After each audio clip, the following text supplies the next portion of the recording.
오늘은 이제 영의 양식을 채우기 위해서 주일 예배를 드리고, 육신의 운동, 이런 것을 많이 이제 어제는, 냇가에서 많이 즐겼기 때문에 오늘은 이제 영의 양식을 채우고, 그 다음에 예배를 통해서 영의 양식을 태우고, 이 땅에서 살자면은 우리가 지적인, 그런 것도 갖추어야 되겠죠. 그래서 오늘 이제 여기 산성은 시원한 편입니다. 더 깊이 숲속으로 들어가면 더 시원한데, 조금 있으면은 여기는 완전 그늘은 아니지만 그래도 시원해집니다. 그 책도 읽고 육신을 힘을 가지면서 이렇게 오늘 또 유튜브를 만듭니다. 하나님은 우리에게 축복을 주기 위해서 만드셨습니다. 첫 번째 이제 축복을 받는 방법은 하나님의 명령인데, 생육하고 번성하라 했어요. 그것은 결혼을 꼭 해서 후손을 낳고, 부인을 사랑해서 후손을 낳고 행복하게 살아나는 거예요. 하늘나라 들어가기까지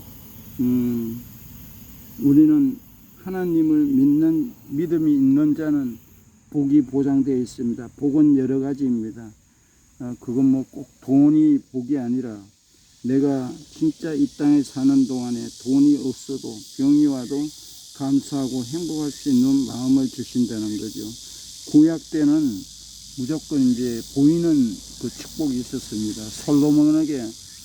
솔로몬이 지혜를, 하나님께서 너에게 무엇을 줄까 이렇게 하나님께서 지혜를 달라고, 잘 이 백성을, 이 나라를 잘 이끌어갈 수 있는 지혜를 달라고 이랬더니 그 지혜를 통해서 전무후무하게 부도 누렸습니다.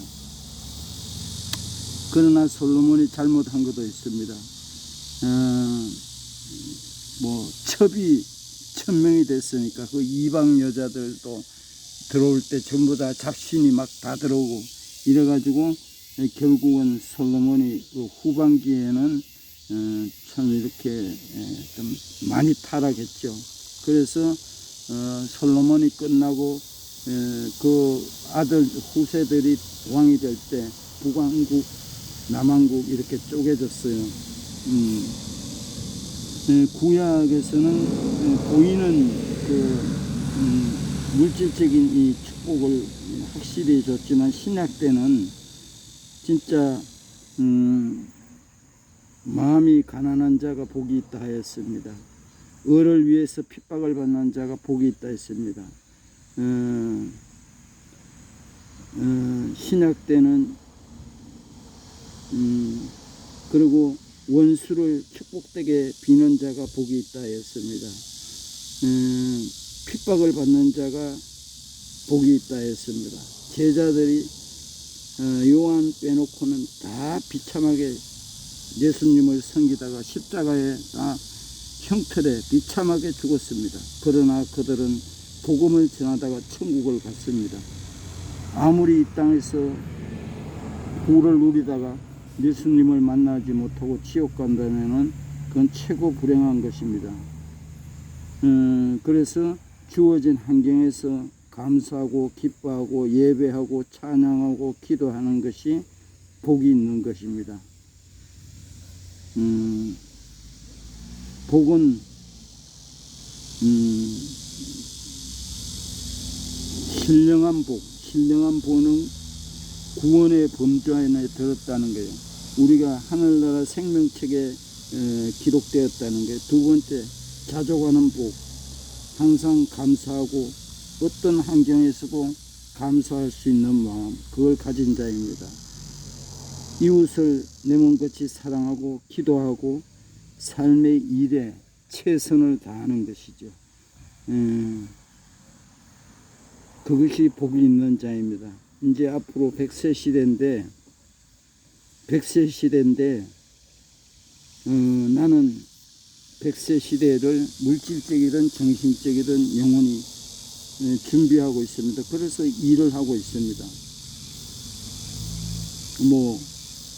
돈을 필요로 하죠. 그런데 먼저 돈을 따라가는 것보다 저는 일이 좋습니다. 일을 열심히 하면은 건강도 함께 따라옵니다. 그래서 이제 교도소에 가면 사형수가 있는데, 사형수들이 예수를 믿는 사형수와 이제 사형 선고를 받고 누구를 통해서든 복음을 받은 사형수가 있고 받지 않은 사형수의 차이점은 어떤가 하면은 예수를 모르고 사형틀에 올라가는 사람들은 최고 대단한 조폭이든 누구든 오줌 질질 싸고 또 신발을 일부러 벗어버리고 조금 늦게 사형당하려고 뒤돌아가 신발 신고 가겠다고 이렇게 벌벌 떠면서 오줌을 싼다 합니다.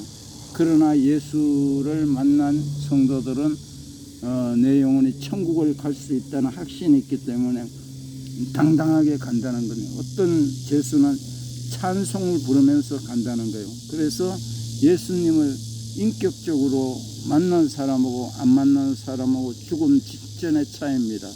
제가 이제 저 경험으로는 제가 이제 속으로 나는 두드러기가 있어요. 겉으로 나는 두드러기는 고통만 받으면 되는데 이게 약 먹으면 낫는데 속으로 오는 그 두드러기는 숨이 막히고 진땀이 나고 얼마나 힘든가 아래 위로 싸게 되고 이게 죽음이구나. 그래서 나는 하나님께 하나님 나는 이제 천국으로 갑니다.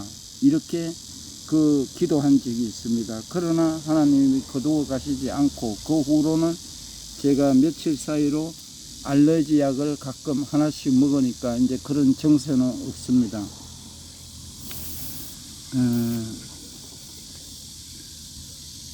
남극바다에는 많은 빙산이 떠다닙니다. 거센 바람이 불면 빙산들은 바람을 따라 흐르죠. 그런데 세찬 바람이 몰아쳐도 오히려 거슬러 오르는 빙산이 있답니다. 항해하는 중에 그 빙산을 만나면 어떻게 해야 할까요? 부딪히지 않도록 해야 합니다. 이것은 아주 큰 빙산이기 때문입니다. 거대한 빙산은 깊은 바닷속에 흐르는 해류를 따라 움직입니다. 그 중심이 깊은 빙산의 바람을 거슬러 오릅니다. 우리는 뒤로 물러나서 멸망할 사람들이 아니라 믿음을 가져 생명을 얻은 사람들입니다. 히브리서에서 나옵니다. 10장 39절.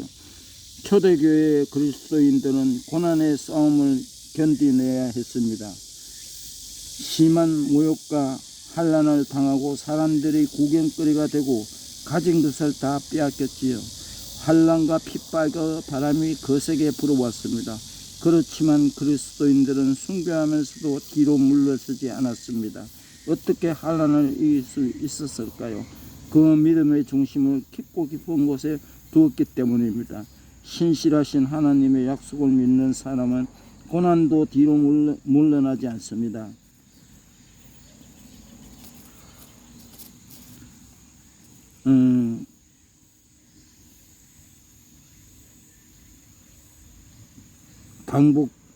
강복절이 지났지만 결례를 위해 뒤로 물러나지 않았던 순교자들의 믿음을 기억합니다. 새로움은 어디에서 올까요? 비밀은 창조에서 있습니다. 아무것도 없는 것에서 세우는 것을 창조라 합니다. 창조는 언제나 새로움을 줍니다. 문제는 이 새로움에 한계가 있다는 것입니다. 얼마 지나지 않아 지루해집니다. 처음에는 별까지 다 따줄 것 같은 사랑도 시간이 지나면 설렘이 사라집니다. 급기야 다른 사랑을 찾게 되는 일까지 벌어지게 됩니다. 하나님께서 창조의 행위를 하신 뒤 바로 보이신 모습이 있습니다. 보시기에 좋았더라고 감탄입니다. 저와 여러분들을 창조하신 뒤에 보시기에 심히 좋아하셨다고 매우 감탄하셨습니다. 우리는 하나님께 이렇게 엄청난 감탄을 주는 존재입니다. 그러면서 잠시 걱정이 됩니다. 나도 내가 싫을 때가 있는데 지루해 하실 것 같은 생각 말입니다. 그러므로 우리가 낙심하지 아니하느니 우리의 겉사람은 낡아지나 우리의 속사람은 날로 새로워지도다. 고린도 후서 4장 16장 말씀입니다.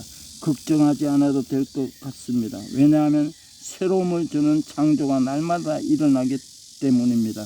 물론 육신은 시간이 지나면 자연스럽게 쇠퇴하게 됩니다. 하지만 우리의 속사람의 마음은 매일매일 창조가 됩니다. 그러나 날마다 새롭습니다. 어제와는 전혀 비교할 수 없는 아름다운 존재가 오늘을 살게 됩니다. 우리를 향한 하나님의 감탄이 단 한 번도 멈춘 적이 없습니다. 우리에게 주어진 삶의 시간은 하루가 있습니다. 하루를 멋지게 살다가 잠자리에 듭니다. 그리고 다음날 부활합니다. 새로운 창조의 날을 맞이하게 되는 것입니다. 그런데 이 하루의 삶이 말처럼 쉽지 않음을 우리는 잘 알고 있습니다. 하루를 치열하게 삽니다. 많은 일을 감당하게 합니다. 그렇게 하루를 마치고 나면 주여 우리가 저절로 나옵니다. 세상에서 하루를 버텨내는 것처럼 살기보다 날마다 새로움으로 살아가기 위해 준비가 필요합니다. 진리의 말씀과 하나님의 능력으로 의의 무기를 좌우에 가지고 하나님의 새로운 피조물로 살아가는 것은 매우 실제적인 삶입니다. 하나님의 능력으로 무기를 좌우에 가지고 살아가야 함을 의미합니다. 무기가 필요하다는 것은 싸움하듯 치열한 삶이라는 것입니다. 하루를 버티는 게 아니라 새로운 삶으로 날마다 살기 위해서는 하나님의 능력이 필요합니다. 새 사람을 우리말로 표현하면 진국인 사람입니다. 진국은 푹 삶아야 합니다. 우리가 살아가는 치열한 삶 속에서 이런 진국인 사람이 만들어질 수 있습니다. 삶이 뒷받침되지 않는 그리스도인은 상상하기 어렵습니다. 지금의 삶이 녹록지 않다고 할지라도 그것은 회피하지 않는 새로운 피조물은 하나님의 능력으로 삶을 녹여내고 고아냅니다. 그때 새로운 창조가 날마다 일어나게 됩니다. 근심하는 자 같으나 항상 기뻐하고 가난한 자 같으나 많은 사람을 부유하게 하고 아무것도 없는 것 같으나 모든 것을 가진 자로다. 하나님께서 간파하시는 사람은 날마다 새 사람을 입는 진국인 사람입니다. 그가 있으면 주변으로 새로워집니다. 많은 사람도 그로 인해 부유한 사람이 됩니다. 그 사람을 만나고 싶습니다. 역기능적인 이웃이 아니라 순기능적인 피스메이커 역할을 하는 사람이 되어야 됩니다. 주님, 날마다 사람을 입는 진국인 사람으로 살게 하옵소서. 예수님의 이름으로 기도드립니다. 아멘.